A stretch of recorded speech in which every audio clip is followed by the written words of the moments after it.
Comme 60 000 rebonds, soutenez les entrepreneurs français avec Altesse et Isinis, brosse à cheveux française d'exception depuis 1875.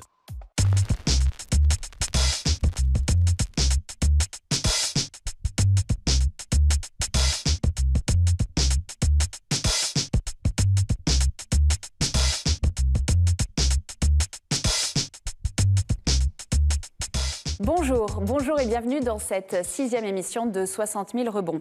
Aujourd'hui, nous allons échanger avec nos deux invités autour du co. Alors le collab, par exemple, le coworking ou encore le collaboratif ou le coworking. Vous rencontrez ces mots dans votre vie quotidienne et aussi dans votre vie professionnelle. Ils sont parfois galvaudés mais aussi riches de sens. Mais que signifient-ils ?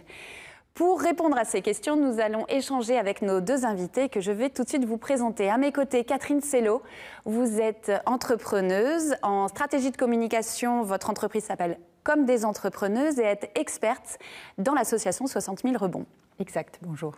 En face de vous et à mes côtés, Thibaut Mullier, vous êtes le directeur régional Auvergne-Rhône-Alpes de l'association 60 000 rebonds et vous allez nous apporter votre regard aussi dans le domaine associatif. Comment cela se déroule ? Tout à fait. Pour commencer, Catherine, je vais vous poser directement la première question. C'est quoi le co dans votre vie en tant qu'entrepreneuse et aussi en tant qu'experte ? Alors le co dans ma vie, communication, c'est mon travail, ça commence par cela. Je suis aussi associée dans un collectif pour Comme des entrepreneuses et je travaille en coopérative d'activité. Et notre cœur de métier, c'est de travailler en co-construction avec nos clients. Donc on est pleinement dans ce co qui veut tout simplement dire travailler le ET, et travailler avec les personnes. Voilà la définition du co et le mode de fonctionnement que je peux avoir. Donc c'est avec un grand « et » justement. Oui. Thibaut, est-ce que c'est possible dans une organisation ? Comment ça se passe au niveau de l'association 60 000 rebonds, ce fameux « et » ? Alors, 60 000 rebonds, c'est une association qui accompagne des entrepreneurs vers leur rebond professionnel avec des bénévoles. Donc, bien entendu, il y a tout un collectif qui se crée au service de ces entrepreneurs. Ça passe par un cadre qui est très clair, avec des valeurs, une mission, une finalité de faire changer le regard sur l'échec, avec effectivement également une vision de où est-ce qu'on veut aller, quels sont les besoins pour y aller. Et à partir de là, tout un processus d'engagement se met en place. Avec effectivement un processus très clair qui permet à chaque partie prenante, que ce soit des bénévoles, des entrepreneurs, des réseaux qui souhaitent nous soutenir, des mécènes, c'est un environnement en fait. C'est un environnement effectivement, de voir à quel moment ils peuvent intervenir et éventuellement, s'ils le souhaitent, de s'engager dans cette dynamique collective. Alors en fait, l'association, elle est collaborative, effectivement. Catherine, vous allez nous expliquer en quoi vous trouvez que cette association est collaborative. Mais avant tout, vous parliez du cadre. Et nous reviendrons juste après là-dessus, Thibaut, parce que je pense que c'est un élément important. Donc le collaboratif, comment au niveau de 60 000 rebonds ? Le principe du collaboratif, là où il est intéressant chez 60 000 rebonds, il arrive d'ordinaire dans l'entreprise. On est collaboratif, on peut être collaboratif dans l'entreprise. Mais chez 60 000 rebonds, on va travailler avec des entrepreneurs qui, de par la liquidation qu'ils ont vécue, l'échec dans lequel ils ont plongé, ils ont vécu un moment difficile et ils se sont profondément isolés.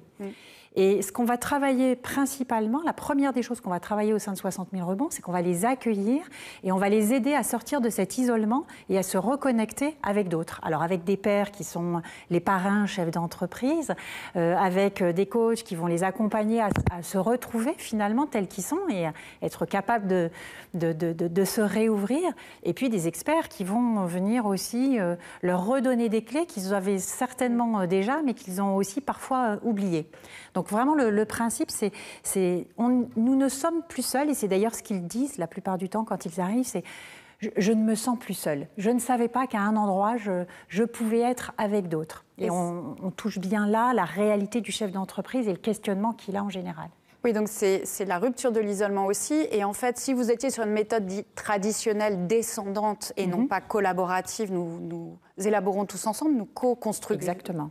co-construisons ensemble, je vais y arriver, on co-élabore, ce qui leur redonne aussi un ancrage et puis ça les remet aussi au centre peut-être. Oui, tout à fait, au centre de leur activité. Comme de par mon activité de conseil en entreprise, en fait, quand on va réfléchir à une stratégie de communication, en fait, nous ne sommes pas simples consultantes, nous ne donnons pas des directives, nous allons travailler avec le chef d'entreprise sur ses fondamentaux, sur ce qu'il va être capable de décliner par la suite en matière de communication. Au sein de 60 000 rebonds, on va agir exactement de la même manière.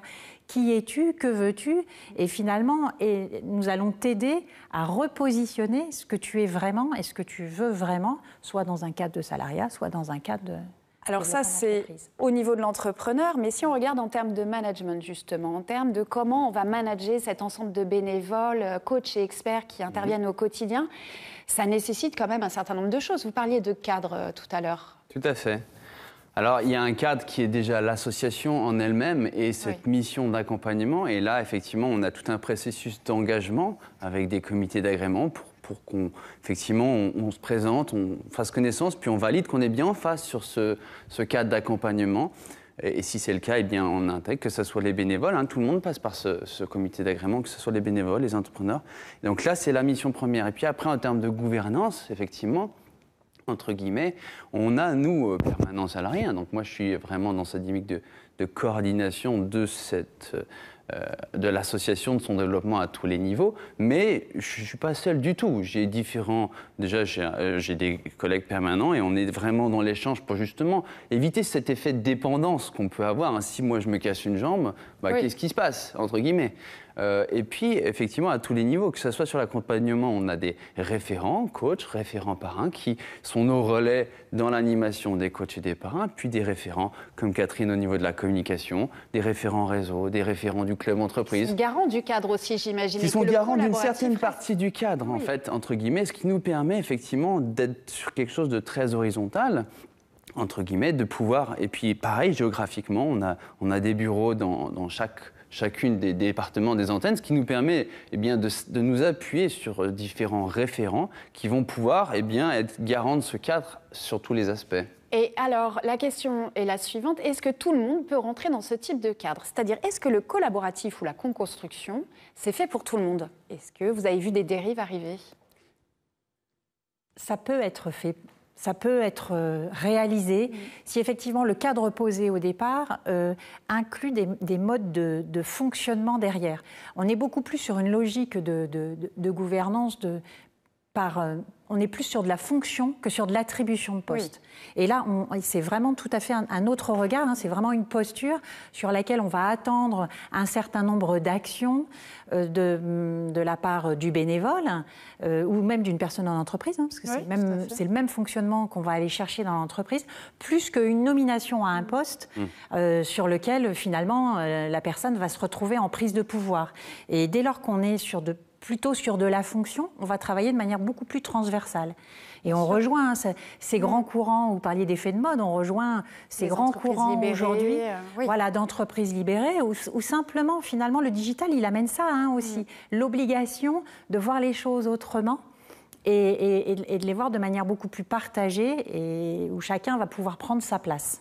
Et ce que vous disiez, Thibault, aussi, c'est que tout le monde a bien sûr de la reconnaissance par rapport au travail effectué et puis à l'accompagnement vis-à-vis, mais des entrepreneurs et entrepreneuses, mais personne n'est irremplaçable. Donc ça fait partie également des valeurs. En tout cas, c'est l'objet. Pour qu'une dynamique co soit pérenne dans le temps, ça ne doit pas reposer sur un effet de dépendance de la moindre personne.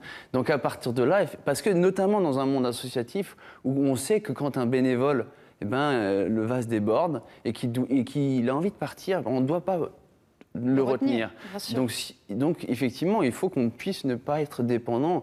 Et ça demande, effectivement, pour revenir sur la question, pour rentrer dans un cadre, déjà, il faut qu'il nous parle et qu'on soit en phase avec ses valeurs, qu'on ait bien conscience que ce cadre est supérieur à tout intérêt, entre guillemets, individuel, et donc avoir beaucoup d'humilité et de simplicité pour se mettre au service de ce cadre auquel je souhaite m'engager, en fait. Et qu'est-ce que cela apporte aussi? Alors, on voit effectivement quel est le cadre, etc., mais qu'est-ce que cela apporte tant à l'organisation qu'aux personnes?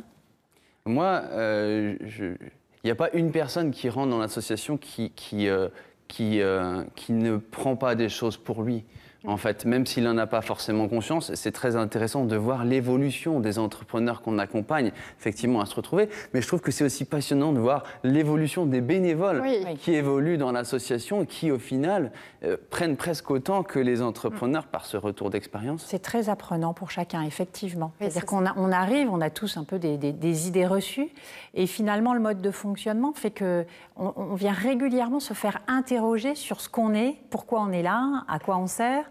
Et de fait, on évolue au sein de cette association. Un autre regard. Pour ma part, je vois sur les 3 ans, je n'agis plus, je ne fonctionne plus de la même manière, ni au sein de l'association, ni même au sein de mon propre travail. Et pour compléter, je dirais, on parle de l'aspect individuel, mais c'est pareil pour des réseaux, c'est pareil pour des entreprises qui nous soutiennent, qui vont aussi prendre de tout ça, hein, des entreprises qui adhèrent au club des entreprises du rebond, qui au final vont prendre des pratiques dans la dimension effectivement justement de co, sur cette dimension justement de partage d'expérience et de retour. Peut-être parce qu'il voit aussi le résultat. C'est vrai que l'association a de très beaux résultats. Les entrepreneurs sont en rebond.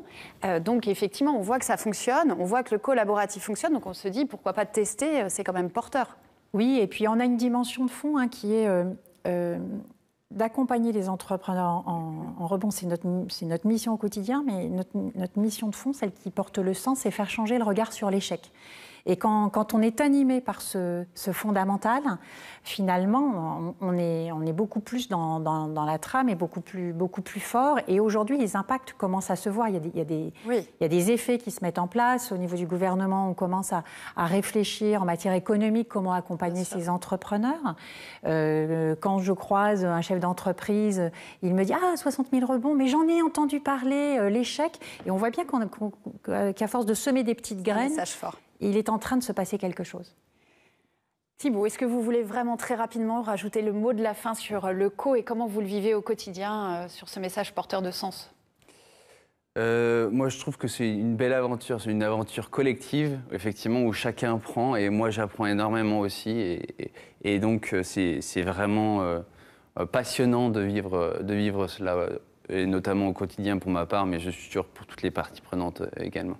Eh bien, merci à vous deux. Merci à nos 2 invités d'avoir partagé leur expérience sur cette émission dédiée au co. Alors maintenant, c'est à vous que je pose la question. Êtes-vous co? Êtes-vous convaincu? À très vite pour la prochaine émission de 60 000 rebonds.